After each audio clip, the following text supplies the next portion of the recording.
কেন বাংলাদেশে আজ এই দুর্ভোগ? কেন বাংলাদেশের অধিকাংশ জেলা ডুবে গিয়েছে? বাংলাদেশের মানুষ থাকার মতো ঠাঁই পাচ্ছে না। এর কারণ কি জানেন?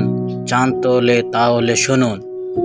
বাংলাদেশে শেখ হাসিনাকে পদত্যাগ করার পরে শেখ হাসিনা যখন ভারত গিয়ে মোদির কোলে মাথায় রেখে বলছে বাংলাদেশকে ডুবিয়ে মারো, তখন বাংলাদেশে মোদি তাদের বাঁধ সবগুলা খুলে দিয়েছে আর বাংলাদেশের অধিকাংশ জেলা ডুবে গিয়েছে।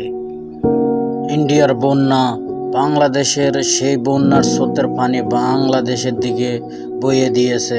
আজ বাংলাদেশের অধিকাংশ জেলা ডুবে গিয়েছে। এই মানুষের দুর্ভোগের কারণ একমাত্র ইন্ডিয়া। তাদেরকে এত সহজে ছেড়ে দেওয়া হবে না। ইন্ডিয়ার দালালদেরকে উপযুক্ত জবাব দিতে হবে। তিস্তার বাঁধ বাংলাদেশকে তৈরি করতে হবে। আর যখন বাংলাদেশের তিস্তার বাঁধ তৈরি হবে, তখন ইন্ডিয়া আর পালানোর কোনো জায়গা পাবে না। তখন বাধ্য হবে শেখ হাসিনাকে ডিভোর্স দিয়া বিধবার কাপড় পরানোর মোদির। আপনারা জানেন কি, ডুমুরিয়া যে বাঁধ 31 বছরে খোলা হয়নি, সেই আজ কেন খোলা হয়েছে? যখন শেখ হাসিনাকে এই দেশ থেকে পদত্যাগ করতে বাধ্য করেছে বাংলাদেশ স্টুডেন্টরা, যখন শেখ হাসিনা তাদের বাসভবনে গিয়ে উঠেছেন, আর তারা মোদি দালাল গোষ্ঠী আজ বাংলাদেশের বাঁধ ছেড়ে বাংলাদেশের মানুষের ক্ষতিগ্রস্ত করছে। মানুষ থাকার জায়গা নাই, ঠাঁই নাই, মানুষ না খেয়ে আজ রয়েছে।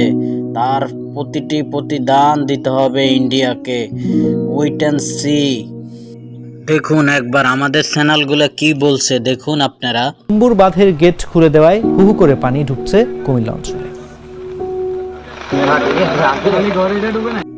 ইন্ডিয়ার এই কার্যকলাপ দেখে বাংলাদেশের মানুষ এখন একটাই চাওয়া, নতুন তত্ত্বাবধায়ক এই সরকার যেন তিস্তা বাঁধের জন্য চুক্তিবদ্ধ হয় চীনের সাথে, আর এই বাঁধ তৈরি করে বাংলাদেশ যেন ভারতের উপর রুখে দাঁড়াতে পারে, তার আশা করতেছে বাংলার মানুষ এখন।